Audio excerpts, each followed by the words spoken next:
Hello दोस्तों, आप देख रहे हैं आज की बड़ी खबर। आज हम आपको ले चलेंगे उन खबरों की ओर जो न सिर्फ देश बल्कि दुनिया भर में तहलका मचा रही है। चाहे वो राजनीति का उठापटक हो, मौसम की तबाही या फिर खेल जगत की सनसनीखेज खबरें, हर एक अपडेट मिलेगा आपको यहीं। तो आइए शुरू करते हैं आज की ये खास रिपोर्ट।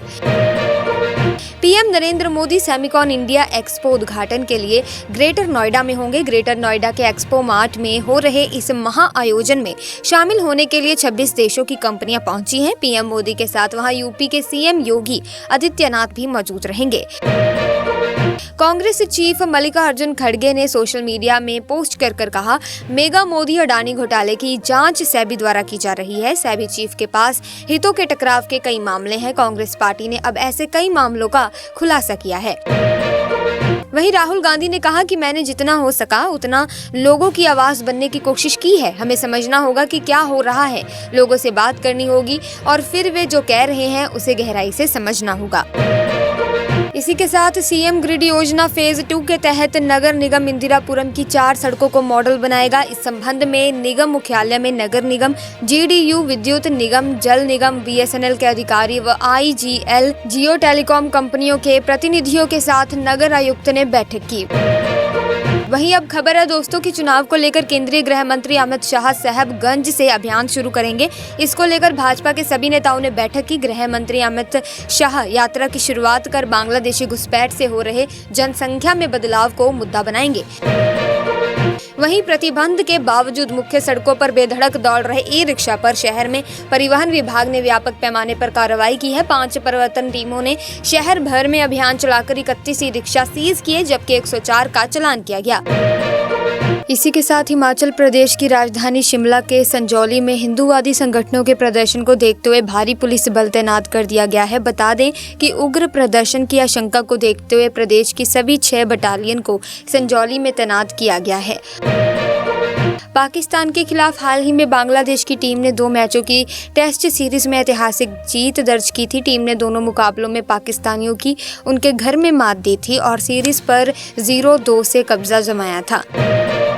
वहीं भारत भर के लगभग 136 आर्मी पब्लिक स्कूलों में विभिन्न शिक्षण पदों पीजीटी, टीजीटी और पीआरटी की भर्ती के लिए एक संक्षिप्त अधिसूचना जारी की है। ये उन इच्छुक शिक्षकों के लिए एक शानदार अवसर है जो आर्मी पब्लिक स्कूलों में पढ़ाना चाहते हैं।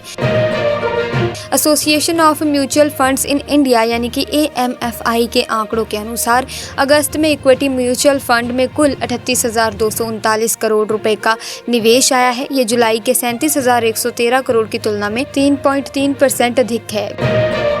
वही देखें, स्मार्ट मीटर रिचार्ज करने में पैसा फंसने का सिलसिला नहीं रुक रहा। रिचार्ज करने पर टोकन भी जनरेट नहीं हो रहा। इसी बीच उपभोक्ता की बिजली भी कटी जा रही है। इसके चलते उपभोक्ता अंधेरे में रहने को मजबूर है। दूसरी समस्या बिहार सुगम ऐप में आ रही है। इसी के साथ बांका जिले के लोगों के लिए अच्छी खबर है। धोरैया से लेकर मुंगेर जिले के असरगंज तक इंग्लिश मोड़ होते हुए 58 किलोमीटर लंबी सड़क निर्माण का रास्ता साफ हो गया है। इस प्रोजेक्ट को प्रशासनिक स्वीकृति मिल गई है। सड़क के निर्माण पर कुल 650 करोड़ रुपए खर्च किए जाएंगे। शिक्षा विभाग ने 8 लिपिकों पर बड़ी कार्रवाई की है। उनका 1 हफ्ते का वेतन काट लिया गया है। लापरवाही को लेकर एजुकेशन डिपार्टमेंट ने ये कार्रवाई की है। इस कार्रवाई के बाद पूरे विभाग में हड़कंप मच गया है। इसी के साथ देखिए दोस्तों, खबरों का सिलसिला तो ऐसे ही चलता रहेगा, लेकिन अगर अभी तक आपने चैनल को सब्सक्राइब नहीं किया है तो जल्दी से चैनल को सब्सक्राइब करके बेल आइकन को प्रेस कर लीजिए ताकि नई वीडियोस की अपडेट आपको मिलती रहे। इसी के साथ कमेंट्स में हमें ज़रूर बताइएगा कि आप हमारी ये वीडियो किस राज्य से देख रहे हैं। Society of Indian automobile manufacturers के एनुअल कॉन्फ्रेंस में पीएम मोदी और केंद्रीय मंत्री नितिन गडकरी ने शिरकत की। इस मौके पर पीएम मोदी ने मोटर व्हीकल मैन्युफैक्चरर्स इंडस्ट्री के प्रतिनिधियों से वैश्विक स्तर पर अपनाए जाने वाले तौर तरीकों को भारत में लाने के लिए कहा और साथ ही हरित और स्वच्छ परिवहन पर काम करने के लिए कहा। कांग्रेस के नेता और लोकसभा में विपक्ष के नेता राहुल गांधी की ओर से अमेरिका में सिखों को लेकर दिए गए बयान की, जहां भारत में बीजेपी से जुड़े सिख नेताओं ने आलोचना की, तो वहीं गुरपतवंत सिंह पन्नू ने राहुल गांधी के इस बयान का समर्थन किया है। मुंबई में गणपति बप्पा के दर्शन करने आए भक्तों के लिए सरकार ने बड़ा ऐलान किया है। अब देर रात तक लोगों को मेट्रो की सेवा मिलेगी। इसके लिए टाइम टेबल जारी कर दिया गया है। हरियाणा के पूर्व वित्त मंत्री और बीजेपी के वरिष्ठ नेता कैप्टन अभिमन्यु नारनौंद विधानसभा सीट से अपना नामांकन दाखिल किया। उनकी गिनती प्रदेश के सबसे अमीर राजनेताओं में होती है। कैप्टन के पास 500 करोड़ से ज्यादा की जायदाद है।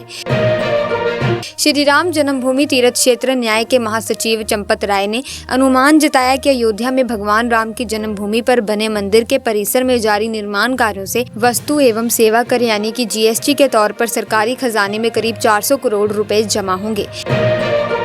विदेशी बाजार में कच्चे तेल के भाव में भारी गिरावट हुई है। कच्चे तेल की कीमतों में आए इस बदलाव से भारत में आम लोगों को राहत मिलने की उम्मीद बढ़ रही है। कच्चा तेल के भाव कई सालों के निचले स्तर पर आने से पेट्रोल और डीजल के भाव में एक बार फिर से कटौती करने की संभावना बढ़ गई है। सरकार के प्रयासों के बाद भी आम लोगों को प्याज की आसमान छूती कीमतों से राहत नहीं मिल रही है। सरकार के द्वारा रियायती भाव पर प्याज की बिक्री शुरू करने के कई दिन बाद भी खुदरा बाजार में भाव 80 रुपए किलो तक बना हुआ है। वहीं घरेलू बाजार में कीमती धातुओं के भाव में तेजी देखी जा रही है। गोल्ड फ्यूचर कॉन्ट्रैक्ट में करीब 0.20% की तेजी देखी जा रही है। इस तरह चांदी का वायदा सौदा भी मजबूती के साथ शुरुआती सेशन में 84,107 रुपए प्रति किलोग्राम बोला जा रहा था। वहीं मालदीव के राष्ट्रपति मोहम्मद मिज़्ज़ू की सरकार ने बताया कि भारत के प्रधानमंत्री नरेंद्र मोदी के खिलाफ आपत्तिजनक टिप्पणी करने वाले 2 मंत्रियों ने अपने पद से इस्तीफा दे दिया है। इस साल जनवरी में भी पीएम मोदी के खिलाफ 3 मंत्रियों ने आपत्तिजनक टिप्पणियां की थी।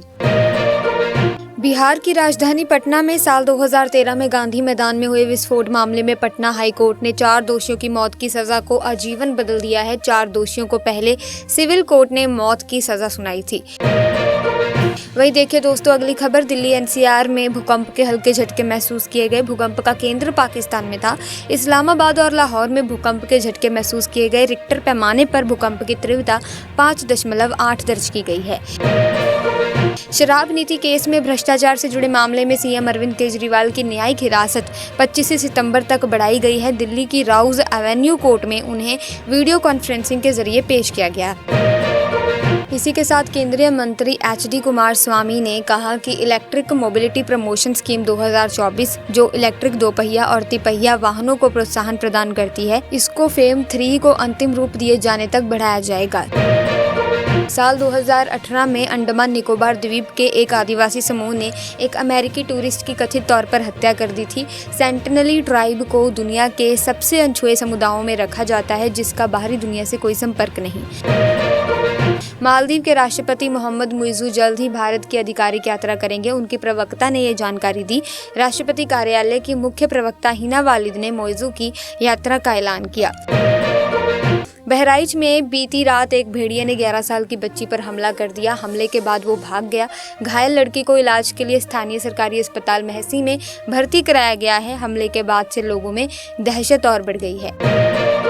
वहीं अमेरिकी राष्ट्रपति चुनाव से पहले कमला हैरिस और डोनाल्ड ट्रंप के बीच पहली प्रेसिडेंशियल डिबेट हुई है। इस डिबेट के दौरान दोनों ही उम्मीदवार एक दूसरे पर हावी होते दिखे हैं। दोनों के बीच रूस यूक्रेन युद्ध, इजरायल हमास युद्ध डिबेट का एक अहम विषय रहा।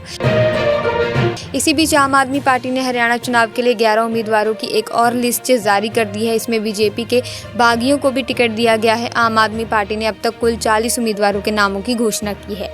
इसी के साथ खबरों का सिलसिला आज यहीं पर समाप्त करते हैं। आई होप वीडियो आपको इन्फॉर्मेटिव लगी होगी। अगर हाँ तो इस वीडियो को लाइक करें, शेयर करें, चैनल को सब्सक्राइब करके बेल आइकन को प्रेस कीजिए ताकि नए वीडियोज़ की अपडेट आपको मिलती रहे।